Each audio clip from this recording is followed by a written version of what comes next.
for joining us online at Lighthouse Community Church. As always, we're super glad to have you. So let's just get into it. My whole life, I've always admired and loved underdog stories, right? The stories where that one person that everyone's expecting to lose, right? The unexpected person that realizes his potential and works hard and comes out winning, right? And I think a lot of this came from the shows I watched as a kid, especially this one show called Dragon Ball Z, right? The main character was Goku, and he had this son named Gohan, and that was my favorite character ever because there was one arc, one storyline where Gohan was like just this child, like a teenager that's super young, and yet he was the only one that could fight this really strong villain named Cell. And as they were fighting, Cell is destroying Gohan, and then I don't know, after like this emotional moment, he like realizes his deep secret hidden power, and he like becomes like this new kind of Super Saiyan, and then he like demolishes Cell, right? He becomes like the strongest person in the world, and he saves everyone. And as a kid, and even now as I'm saying it, I'm like, that's cool, right? I wish I was Gohan. And because of that, I think I actually built my life around this idea of being the underdog. I remember my first time snowboarding. I went with a group of people who have gone a few times before, so I already think I'm like way behind, right?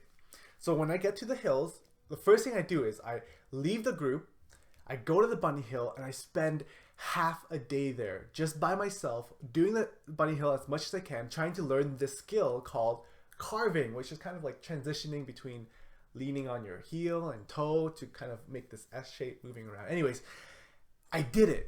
Took a long time. I did it. And then I rejoined the group, and I'm like, hey guys, I can go with you now. And I realized half the group couldn't even carve yet. So one part of me was like, okay, I just wasted a bunch of time because we could have gone together. But at the same time, I'm like, yeah, underdog, pat on the back. A few years ago, another thing came up. It was the Super Nintendo Classic had this game called Dr. Mario, and my wife and her family, Christine, they were all playing this as kids, and they were all really good at it. And the first time I played it was in front of the whole family, like 15 people, and I was playing against Christine. And in my head, I'm like, okay, you know what? Christine's not really good at games. I can do pretty well. She demolishes me. She destroys me. I like never got anything on her. And the worst thing was after she said, I wasn't even going hard on you, right? I wasn't even trying. I know she was saying that to kind of console me, like, hey, like, it's okay. But it just hurt my pride, right? So what did I do? I was going to be the underdog. I downloaded the game on my phone. I practiced for like a good week. And the next time we played, I could keep up with them, right? And then sometimes I could even beat them. And I was so happy about that because it felt epic. I was Gohan, but for Dr. Mario. And while I was so kind of like happy about my improvements, to them, they kind of retold me what they saw it like as. And I was like just this gross golem type creature who's like, oh, you beat me, I'll get you back. I'll show you all. And when they said that, I thought it was funny because it's so different from how I saw it. To me, I was Gohan going through this epic redemption story. And to them, it was like an origin story of a comic book like super villain, right? I was just a sore loser who couldn't take losing. And I guess that was more correct because soon after we just stopped playing. I guess wasn't that fun anymore. And this idea of being the underdog, or this idea of becoming all that you can be to do great things, that is what I want to focus on today. So this is based off this idea that God has these amazing plans for us. And I'm sure you've heard that before. You've heard that many times before. And it's easier said than to believe, or easier to hear than to believe. But you've actually been put on this earth to literally change history, make thousands of lives better, and to gain a treasure that lasts forever. The thing is, we don't get these ideas by kind of watching TV or following role models in our culture. We don't get these ideas even from following the norms at church. If we want to know what God's plan is and to live it out and to become all that we can be, we actually have to break away from cultural norms and trust God's way given to us through the Bible. So today, this week, we're starting a new series in the book of Jeremiah. And if you're curious about kind of like the timeline compared to our other series, it's way before Nehemiah and Esther, and it actually puts us right before Daniel. So we're going a little bit backwards, but that's okay. You can think of it as a flashback. Jeremiah is a book written to people like you and me, right? People meant to have a relationship with God in hard times. See, our hero, Jeremiah, he shows us what faithfulness looks like in times of hopelessness, because to be honest, his ministry was just not fruitful. It was pathetic. It didn't show any results. And yet, God was deeply pleased with him and blesses him for his faithfulness. So it's a story about how to persevere. And we learn something really valuable from that, right? That sometimes, even when we do what is right, the result may be more trouble than what it was, but making God happy, pleasing God, is actually our best chance for our own happiness. So our Bible passage for today comes from Jeremiah 1:4-8. And it's the way it's written is it's kind of like a journal, right? Jeremiah's kind of like writing and recalling a time where he encounters God and gets his mission for life. So let's start with verse 4. I'll read it out. The word of the Lord came to me, saying, before I formed you in the womb, I knew you. Before you were born, I set you apart. I appointed you as a prophet to the nations. Alas, sovereign Lord, I said, I do not know how to speak. I'm too young. But the Lord said to me, do not say I'm too young. You must go to everyone I send you to and say whatever I command you. Do not be afraid of them, for I am with you and will rescue you, declares the Lord. Our question for today is, how do we become all that we can be? The answer we get from our passage is, we're able to become all that we can be by hearing God's mission for us and facing our excuses. We'll be starting with the first point, hearing God's mission for us. So in my free time, I've actually been playing a lot of RPG games, role-playing games. And the thing I love the most about it is there's always a screen that pops up. It's like a quest mission screen. And you do the quest, you do the mission, you get experience points, you level up, and it's like this constant idea of just getting better and better and better. And I was thinking to myself, wouldn't it be awesome if life was like that? Like, I'd wake up in the morning, a huge screen pops up from my face, and it says like, hey, for 10 experience points, make the bed and brush your teeth. And I'll be like, yeah, I'll do it. I can like add to my experience points and level up. And while that would be awesome for every aspect of life, like work and relationships and sports and all this stuff, I realized after more thinking that life is like that, right? Without the screen or without even like the progress bar. We do things, we have missions in our head, we have goals in our head, and we do it, and we get experience, and we get better and better. And I want to talk about these missions, right? Because I think some missions are more important than others. And I want to talk about specifically the most important one, the one that we can build our whole lives around. God's mission for us. For Jeremiah, we read that he gets this grand mission from God. So God spoke to Jeremiah one day, and if you read on in the next few verses, it wasn't just like a crazy guy hearing voices in his head. No, the context shows us that he had a physical encounter with God, and God explained that he had a plan in place for him before Jeremiah was even born. And as we read that, we're actually allowed to say that God has the same thing for us. God has a plan in place for us as well. Not the exact same mission as Jeremiah, but it'll come from the exact same motive as Jeremiah. When we analyze Jeremiah's motive for doing what God told him to do, what was it? Was it fear? Was it obligation? Was it pride? No. It was a love for God and love for others. And so I think the same thing could be said about our life's mission, our life's important work, and it has to be led by love. Now, when I say this word love, it's kind of confusing, and we don't really get what it means because we can use the same word in so many different ways, so many different contexts. Like, for example, I love my family, but at the same time, I really love Burger King.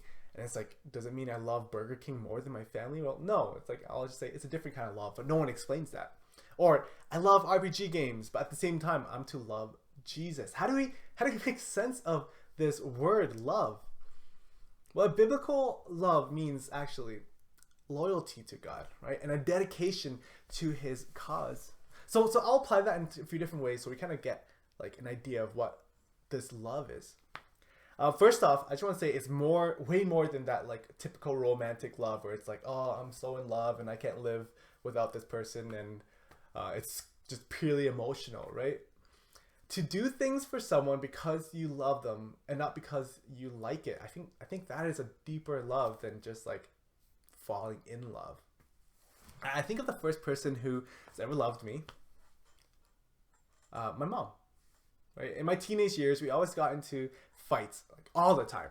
And despite being in the middle of a fight or during a period of not talking to each other, there would always be food on the table for dinner. So that means that while she's irritated and pissed off at me, she thought about what was best for me. She cared for me and she made me food. And I think that's love, right? It's a choice you make, whether you're happy or sad or angry or ecstatic, right? Another really great example of love happened actually just earlier this week. A friend's car died in the Forest Lawn area, and he called me, and I wanted to come help, but I couldn't make it. Or if I could, it would just take like a really long time. The only person I could think of that would be there fast and actually be useful was David Tren, the really cool bald guy who did our call to worship. So I asked him if he could go, and I kept emphasizing the fact that, hey, you don't have to, no pressure, don't feel obligated. And he just said, give me the details. And I did, and I passed over a phone number, and 20 minutes later, I get a text. And it's from David. And all he said was, mission accomplished. And I think that's why I literally have like the biggest man crush on David, because his love for God and love for others lead him to serve in such a practical way. And it's fitting that he said mission accomplished, because that is the mission, right? Not to jumpstart a car, but to love God and to love others in the circumstances he was specifically put in and with his specific skill sets. So when I say that love will lead you into God's mission, it's not some cheesy like follow your heart message. It's more than a feeling. It's a feeling, and it's knowledge that always leads into action. And it'll always manifest itself differently depending on the situation and on the person. For David Tren, love for God and others led him to being a good neighbor to those who needed help in his area. For Jeremiah, his love for God and others meant sharing God's unwanted word. In my life, it means trying to be a good husband, a friend, a staff member at church. Maybe if you're a teenager, love could look like being the best student that you can be, taking the resources you have and doing the best you can. And maybe if you're a senior, love could be sharing your life experiences with younger generations. So where does love lead you? No, really, think about it. Where does love lead you? What can you do this week out of a love towards God and others? Is it, I don't know, spending more time with someone who's going through a rough patch? Or is it sharing with someone your experiences? Is it simply just learning the most you can about God? Love for God means actually taking up God's mission as your own. And that means making an effort to serve people and to impact eternity. So think about how this kind of biblical love leads you into God's mission and how that applies specifically for your life. And then don't stop there. Go, love, and serve. I'll try to do the same thing. I know it's way easier said than done. Our second point is becoming all that we can be by facing our excuses. So Jeremiah, he gets God's mission for him, and what's his reaction? Well, let's find out. We'll reread the dialogue between them, starting at verse 6. Jeremiah says, "Alas, sovereign Lord, I do not know how to speak. I'm too young." But the Lord said to me, "Don't say I'm too young. You must go to everyone I send you to and say whatever I command you. Do not be afraid of them, for I am with you and will rescue you, declares the Lord."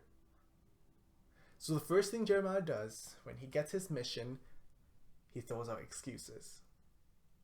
Right? He throws out excuses. And I know when I use the word excuse, you're probably thinking of like something lame, like laziness, right? Something not valid. Because, well, I think most of our common surface level thing we think of it for excuses is laziness. For myself, my laziness always pushes me to procrastinate, for example. So my excuses often look like, I'll do it another day. And I realize I do this with a lot of things in life, and I do this with even really big, important things in life. I remember when I was young, in my teenage years, and I was like a bit rebellious. It wasn't that I didn't believe in God. I knew he was real. And yet my life didn't reflect any of that because I told myself, you know what? I'll live however I want now. And when I'm older, right, like when I'm 80, I'll be more serious about my faith then. Right? I procrastinated in my faith because of laziness. And there are those kind of excuses, right, that have no good reason behind them other than, I don't feel like doing it. But there are also excuses that are perfectly valid. They make sense, right? I think Jeremiah's concerns and worries were real things to be scared of. Because if you think about it, Jeremiah's mission was daunting, right? It was scary. It was to speak God's real and hard words to those who have totally turned away from God and towards other gods. And you have to say hard truths to people who don't want to hear it. And he had a bunch of excuses to be scared, right? He lacked skill, so he knew he wasn't good at speaking. He was young, so people wouldn't listen to him because you know how it feels to kind of be told by someone or called out by someone younger than you. It's terrible. You'd hate that person. And these are real reasons to be scared, to be hated, to be outcasted, to be completely alone in the world. Okay, that totally sounds like an emo song from the 2000s, but that was the reality of Jeremiah's mission. It's a lonely one. And I think we deal with a similar situation, right? If you think about our friends and the people around us, I think they've turned away completely away from the idea of God and towards other gods. And when I say other gods, it's not like they're physically bowing down to like statues of cows, but no, it's like these gods that we've customized and created, right? Our own philosophy of life dedicated to things like money and options or prestige. And if you told someone that, it would be offensive and it could hurt relationships. So I think there are real reasons to be scared, but how does God meet these excuses? Well, let's just recall what he does with Jeremiah. God addresses all of these excuses, all of these fears with promises, right? A promise that God will make up for Jeremiah's weakness of age and speech. A promise that God will be with Jeremiah through thick and thin so that he won't be alone. A promise that God will save Jeremiah in his time of need. It's so human to only think of the negative consequences of following God without considering his grace and blessings. And for sure, I'll be the first person to admit it's not an easy life. And I struggle with the cost of following Jesus all the time. But here's the good news to the same promise God made to Jeremiah, he made to us through Jesus.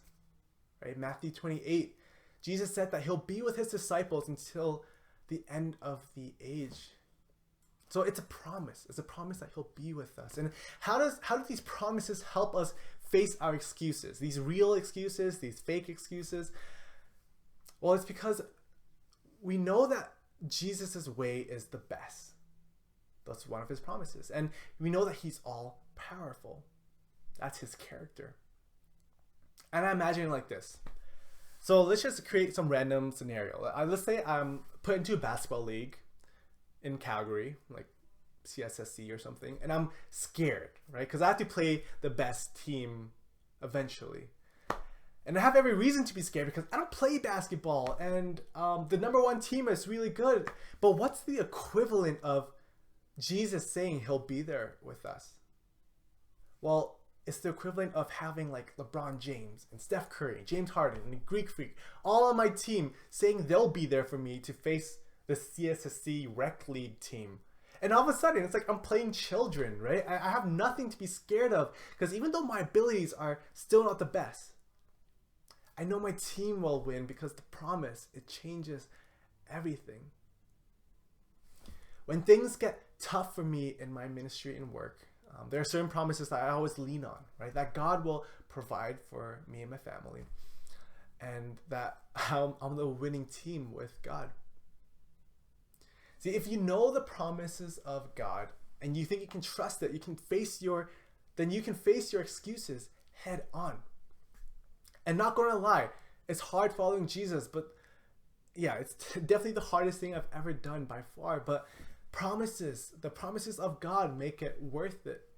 So how can we know the promises of God in a way that we can bet our lives on it, that we can face excuses with it? Well, the best way to do it is actually one at a time, figuring out one promise at a time. So you read one promise in the Bible and you actually have to figure exactly what it means, right? The story behind it, how it applies to our lives, and then you can bet your lives on that. And I just want to emphasize on the fact that you actually have to understand what the promise means. There are certain forms of Christianity that's taken promises and went into really dangerous directions. One example is a form of Christianity called the prosperity gospel. And it's like this form of Christianity where God will always give me prosperity, money, health, wealth, I don't know, anything that the culture says is good, right? And it's based off this promise that God will give us what is best, right? And to people, that means, it means that he'll make me rich, he'll give me the house and the cars and the toys and the gadgets I want. And when he doesn't do that, people are all like messed up and confused. They're like, did I make God mad? Did I not pray enough? And that's a terrible view of God. And that comes from a misinterpretation of God's promises. So that's why we need to focus on one promise at a time and figure out exactly what it means so that we can bet our lives on it and be confident in the things we do as we follow Jesus. That marks the end of our message today. I'll end with a recap. How can we become all that we can be? Well, we do that by hearing God's mission for us through love and by facing our excuses with the promises of God.